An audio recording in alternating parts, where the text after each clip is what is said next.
Puentistas, welcome back. Thank you for all your hard work last week. Um, I know you had a sub on Thursday, and that's because I was at the Puente 40th anniversary conference. Puente's been around 40 years, so that's almost as long as I've been around. Anyway, it was really great. I got a new book signed by Reina Grande, who was one of the speakers. Also, Zamatli was there, and I learned a lot about how to be an even better English instructor for you guys and give you what you need. I'm going to talk to you about it a lot, directly and indirectly, but let's get on with what we're doing this week. So it's week 9. And looking at the overview, I know you did a lot of work last week making sure you had more than enough sources for your bilingualism versus immersion paper. I know this stuff is hard to read, and we're going to keep on working on strategies for how to read it. Remember, I don't expect you to necessarily be, experts in education theory and stuff like that. I'm looking for you to build an argument, thesis statement, and support it with research sources. That's it. And I'm going to help you every step of the way. So let's talk about that.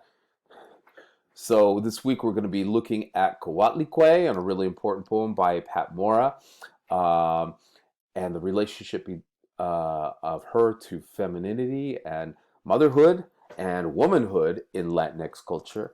And keep in mind, too, that she has a lot of symbolic and thematic similarities to another really important symbol of femininity and motherhood, which is La Virgen de Guadalupe.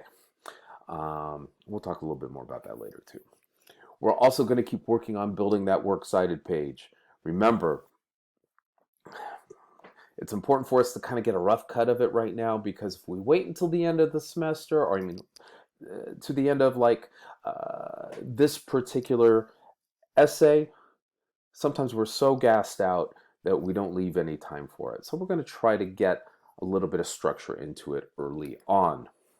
Coming up this Tuesday, you're going to be making an appointment with me to come to an office conference. And that's just going to be like a really relaxed, heads up discussion between me and you about your sources, or what challenges or questions you have about sources, and your MLA format. So make sure that you've got that works cited page already submitted by that point. You're also going to read the Coatlicue entry on Wikipedia. It's the best, most comprehensive we can find. You know how I feel about Wikipedia as an academic source, but for our purposes here, it's going to be okay. And if you ever need more information about when is Wikipedia okay and when is it not, I'm definitely there to talk to you about it. So you're going to preview, read, and annotate Pat Mora's poem Coatlicue's Rules, Advice from an Aztec Goddess. How can you not like that with a title like that? Then you're going to post your week 9 comment on discussion, and it's about Coatlicue. And you're also going to submit your sources for your Essay 2 annotated bibliography. That's all you need to do, is have that works cited page, rough cut of it, by the time we meet at the conference. Saturday, notice I pushed it back a little bit because I know some people are going to be conferencing with me on Friday. Then you can put in your replies. So, looking at that, we'll jump back to, that wasn't where I wanted to be.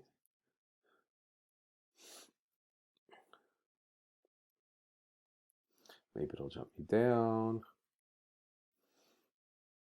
And it's loading slowly. All right. Notice here I am in instructor view. Don't let that freak you out. Here is your reading. I know some of you have the book. It is out of print now, which is a real bummer. I'm trying to get more, but it's been very, very challenging. So I have given you this as a PDF. Here are some really important images of Coatlicue. This one's in Mexico City. It's thousands of years old. Those of you who went to the Cheech with us, you're going to notice some similarities between that and that huge lenticular art project right there in the middle of the first floor.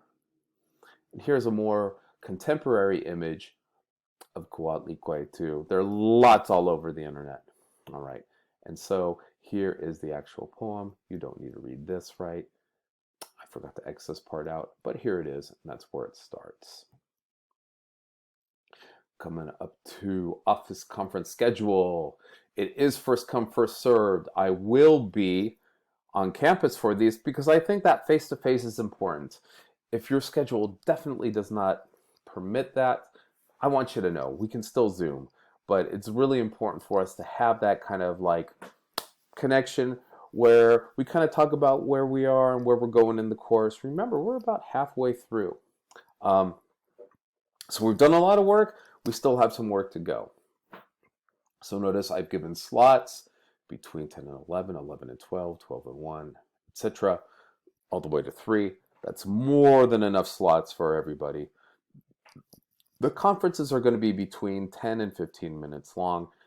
You let me know, and what I will do is I will put your name in the schedule and I will block things off as it happens, as they get filled, rather. Going back, then you've got your discussion on Coatlicue's rules. Here is your submission. It's important for you to do this before you come to my conference, just because it's going to make it a lot easier for us to talk about MLA format, but also to kind of look at those sources. I could take that source, search it up, and then we can talk about strategies regarding what we need to pull out of it, what we like about it, what we don't. And again, I know these things are written at this level right here, but I'm going to be submitting some more resources and videos about how to get what we need out of those research articles so we can move forward. Coming back, looking at that, that's our week in a nutshell. Keep in mind, after this week, we have spring break. I will definitely be available over Zoom and over Remind and email so we can keep talking. Now, when we come back, we're going to be talking about how to build our annotated bibliography. So keep in touch, and I'll be talking to you soon. Thanks a lot, guys.